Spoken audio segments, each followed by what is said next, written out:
Bismillah walhamdulillah wa salatu wa salam ala rasulillah wa ala alihi wa sahbihi wa man taba'a huda. Amma ba'du, cette nuit, la nuit du 2 de Jumad al-Oula de l'année 1442 après la hijra de notre prophète Muhammad sallallahu alayhi wa sallam, nous entamons la 6e assise de notre série de cours intitulée Le danger des règles fausses et innovées pour la voie du musulman. Sachez que la voie des gens de la Sunna et du groupe Ahl Sunna wal Jama'a est une voie juste entre le laxisme et l'exagération. Au moment même où les gens de ce manhaj, les partisans de cette voie, combattent les règles des gens du laxisme et du tamyi', comme je l'ai évoqué dans les cours précédents, eh bien, ils éclaircissent en même temps le danger de ceux qui exagèrent dans cela, ceux qui ramènent des règles qui tendent vers un autre extrême, vers l'exagération, comme nous le verrons dans les cours prochains concernant des règles des gens de l'exagération, al-haddadiyya et autres que eux. Et dans cela, nous voyons une règle qui est utilisée par ces gens-là, man la yubaddi'u al-mubtadi' fa huwa mubtadi'. Une traduction approximative: celui qui ne juge pas comme étant innovateur, celui qui est innovateur est lui-même innovateur. Celui qui ne juge pas comme étant innovateur, l'innovateur est lui-même un innovateur. Cette règle est une règle qui n'est pas sans condition. Elle demande d'être conditionnée et d'être éclaircie. Premièrement, il faut savoir que ce n'est pas toute personne qui tombe dans une innovation qui devient par cela innovateur.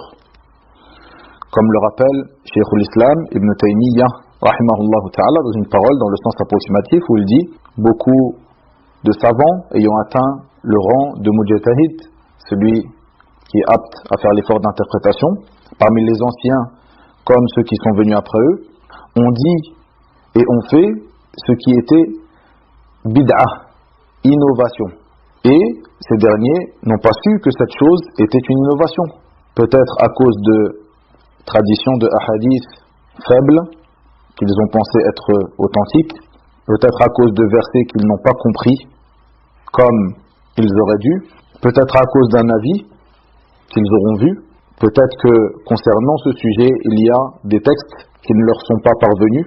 Et si une personne craint son Seigneur comme il le peut, et il rentre dans la parole d'Allah tabaraka wa ta'ala, comme dans Surat al-Baqarah où il dit, dans le sens approximatif de ces paroles: Seigneur, ne nous châtie pas s'il nous arrive d'oublier ou de commettre une erreur.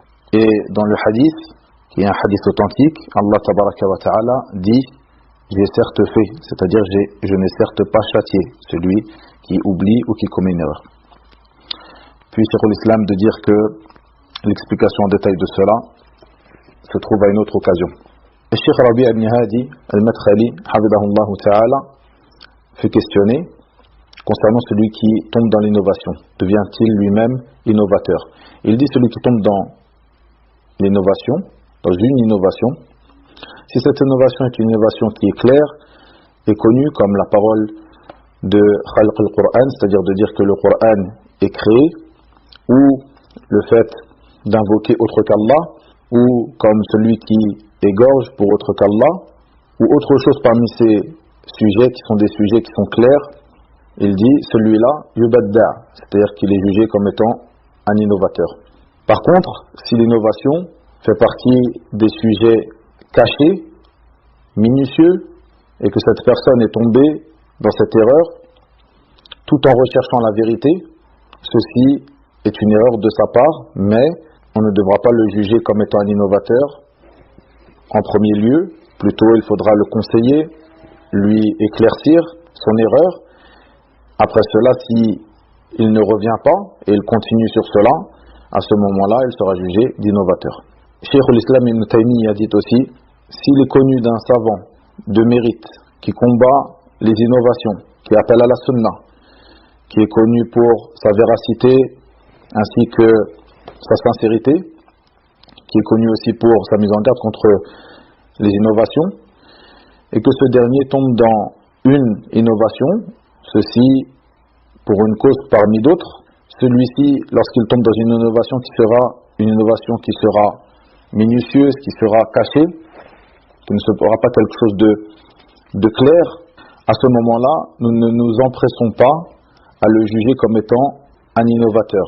Et ceci est la parole véridique et authentique.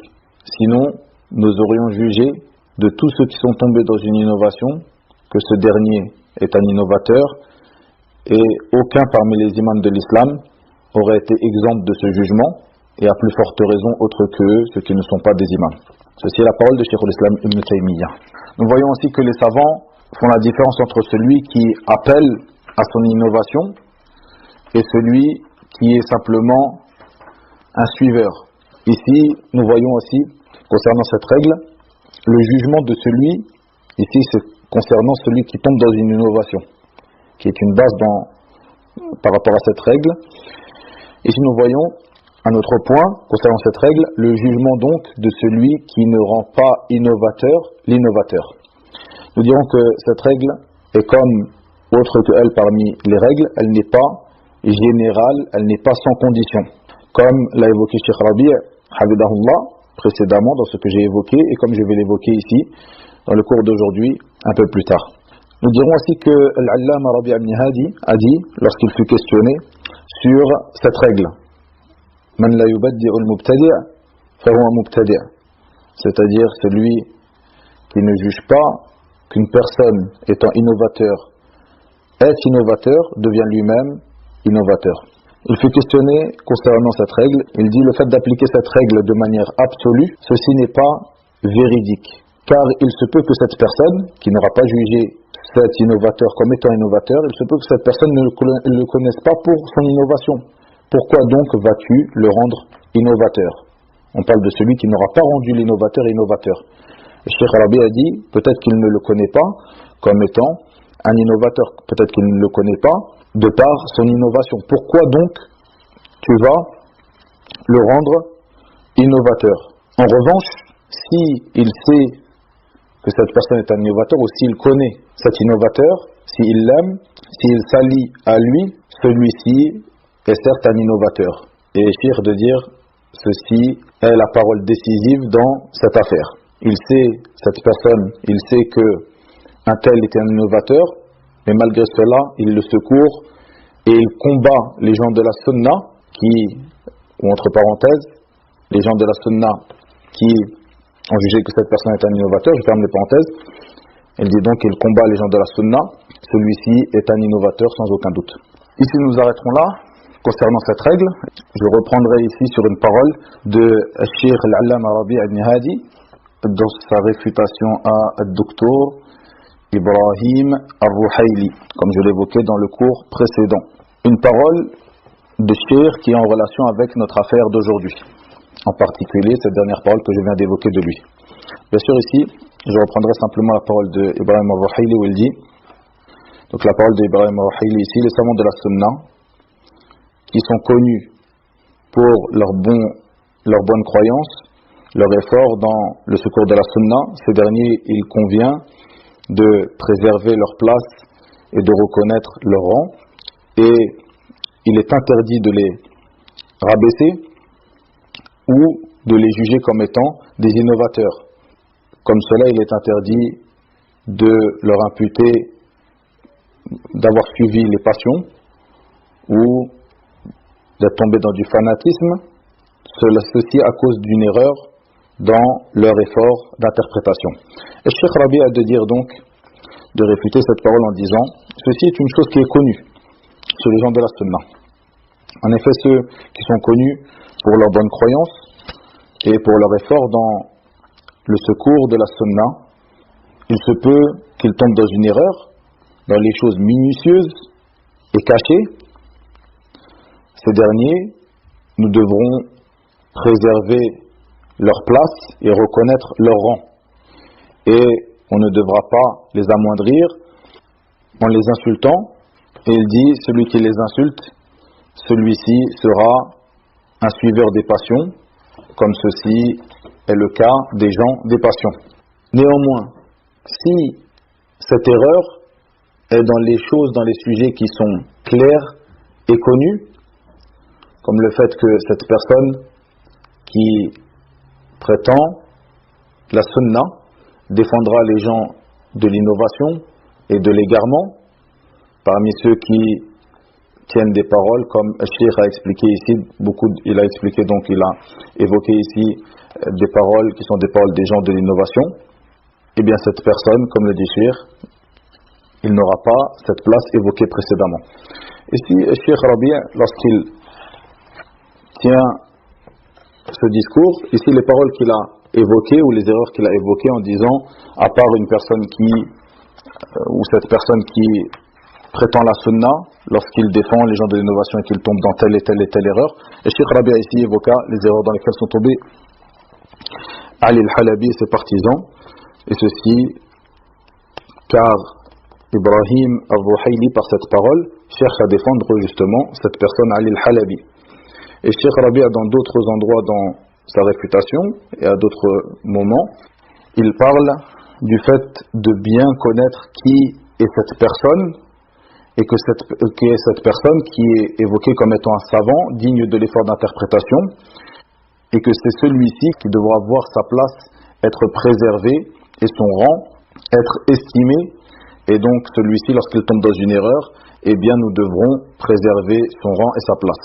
À l'inverse de ces gens, il parle bien sûr ici de Ali al-Halabi, que Ibrahim al-Ruhayli a voulu utiliser ces règles, qui sont des règles connues chez les gens de la sunna, mais il a voulu les utiliser pour défendre des gens de l'innovation qui n'ont pas cette place évoquée ici, qui sont des savants, qui défendent la sunna, qui ont atteint un rang de l'effort, de pouvoir faire l'effort d'interprétation et autres. Ceci est très important à souligner. Ici, je terminerai avec la parole de Cheikh Rabi' Hafidahullah concernant le fait de conditionner le tabdi', c'est-à-dire le fait de juger d'une personne qu'il est innovateur, de conditionner cela par le fait de lui avoir montré les preuves, de lui avoir exposé les preuves. Ceci est une fatwa, une réponse de Cheikh à une question qui lui fut posée. Vous trouverez cette réponse sur son site, le site de Cheikh Rabi', comme cela dans Al-Majmou' de Cheikh Hafidahullah Ta'ala wa matta'a bihi. Ceci en réponse à une règle que certaines personnes répètent. Vous verrez certains d'entre eux qui ont écrit même des épîtres concernant cela, le fait qu'il est obligatoire, avant de juger d'une personne qu'il est innovateur mubtadi', il est obligatoire de s'être assis avec lui, de l'avoir conseillé, de lui avoir exposé les preuves que ce dans quoi il est tombé est une innovation. Ici, écoutez, je vais traduire le résumé de la fatwa de Cheikh, puisque je n'évoquerai pas tout, puisque j'ai déjà évoqué ici dans le cours une partie de ce qu'il a évoqué, comme certaines paroles de Cheikh al-Islam Taymiyyah, rahimahullah ta'ala. Premièrement, la question qui fut posée à Cheikh, dans le sens, est la suivante. Il y a ici une question qui tourne entre les étudiants en sciences, qui est la suivante. Est-il une condition, afin de juger d'innovateur, celui qui est tombé dans une innovation, ou dans des innovations, est-il une condition de lui exposer la preuve? Bien sûr, la preuve que ces choses dans lesquelles il est tombé sont des innovations, et lui montrer les preuves de cela, afin de pouvoir le rendre innovateur, ou ceci n'est pas une condition. Essayer de dire, je vais ici résumer, donc certains passages je ne vais pas les rappeler, puisque je les ai rappelés précédemment, et je vais résumer sa réponse, Hafidahullah Ta'ala wa matta'a bihi. Il dit, ceci est très important et nous servira pour les règles que nous évoquerons à partir de la semaine prochaine concernant Al-Haddadiyya et autres. Il dit, ce qui est connu des gens de la sunna est que celui qui tombe dans une chose qui implique le fait de le rendre mécréant, ce dernier ne devra pas être jugé comme étant mécréant jusqu'à ce qu'on lui expose les preuves. Cheikh commence par cela, et ceci nous servira, cette parole est très importante. Nous avons déjà traité ce sujet dans des cours précédents, comme dans la série de cours concernant les caractéristiques principales des gens de la sunna, leur position face au takfir, le fait de juger mécréant une personne. Nous reviendrons à cela concernant Al-Haddadiyya et autres. Puis il dit, en revanche, en ce qui concerne celui qui tombe dans une innovation, celui-ci est de plusieurs sortes. Par rapport à cette parole, celui-ci est de plusieurs sortes, donc celui qui tombe dans l'innovation, j'ai voulu évoquer cette règle que j'ai évoqué au début de l'assise d'aujourd'hui concernant Man la yubaddi'u al-mubtadi' fa huwa mubtadi', celui qui ne juge pas celui qui ne juge pas que celui qui est innovateur comme étant innovateur est lui-même innovateur. Vous verrez par la suite dans les règles que je vais traiter concernant les gens du takfir et les gens de al-haddadiyya et autres, une règle qui est proche de celle-là, qu'ils utilisent sans condition, c'est la suivante: Man la yukaffiru al-kafir fa huwa kafir, celui qui ne rend pas, qui ne juge pas de la mécréance du mécréant est lui-même mécréant. Nous le verrons un peu plus en détail dans les cours suivants. Ici donc le cheikh nous dit hafidahullah ta'ala que celui qui tombe dans une innovation est de plusieurs sortes. Il évoque ici 3 sortes que je vais résumer. Il dit la première partie de ces gens qui tombent dans une innovation sont les gens de l'innovation eux-mêmes. Et cheikh évoqua al-rawafid, al-khawarij, al-jahmiyya, al-qadariyya, wal-mu'tazila, wal-soufiyya, al-quburiyya, wal-murji'ah, et ceux qui se rapportent à eux comme al-ikhwan, al-tabligh et autres que eux. Et fier de dire que ceux-là, as-salaf radouanallahi alayhim, n'ont pas conditionné le fait de leur exposer la preuve afin de leur appliquer la sentence, le jugement qu'ils sont des gens de l'innovation. Comme cela al-rafidi, il sera dit de lui mubtadi'. Comme cela al-khariji, faisant partie d'al-khawarij, il sera dit de lui mubtadi'. Et comme cela, que la preuve lui soit exposée ou non. Ceci concernant les gens de l'innovation. Quand il dit les gens de l'innovation, il parle des gens qui sont à la base des gens de l'innovation. Ils ne sont pas connus comme étant des gens de la sunna, de base. Deuxièmement, ou la deuxième sorte, celui qui fait partie des gens de la sunna et qui tombe dans une innovation claire, comme par exemple la parole de dire donc khalq al-Qur'an, c'est-à-dire de la parole de khalq al-Qur'an, c'est-à-dire le fait de dire que le Qur'an est créé, ou l'innovation concernant al-Qadar, concernant la prédestination. Donc les plusieurs sortes d'innovation concernant la prédestination. Al-Qadar, puis cheikh de dire, ou ceux qui voient la vie, ou ceux qui prennent la vie de al-Khawarij, ou autre que cela. Il dit, celui-ci, nous le jugeons comme étant un innovateur, et comme cela ont œuvré as-salaf ridwanullahi alayhim.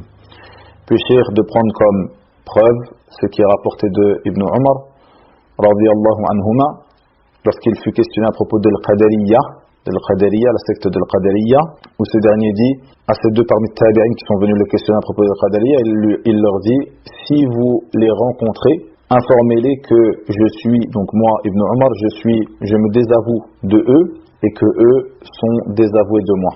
Ce hadith est rapporté par l'imam Muslim. Et c'est cette preuve concernant des gens qui ont dit une parole qui est une parole claire, qui est une parole connue comme étant une innovation. Et nous voyons que Cheikh a utilisé ici ce hadith en preuve, car Ibn Umar n'a pas conditionné le fait de partir les voir, de s'asseoir avec eux, de leur exposer de leur exposer la preuve. Ici, je le rappelle, nous sommes dans cette partie concernant les gens de la sunna, quelqu'un qui est connu comme étant quelqu'un de la sunna, mais qui tombe dans une innovation claire et connue.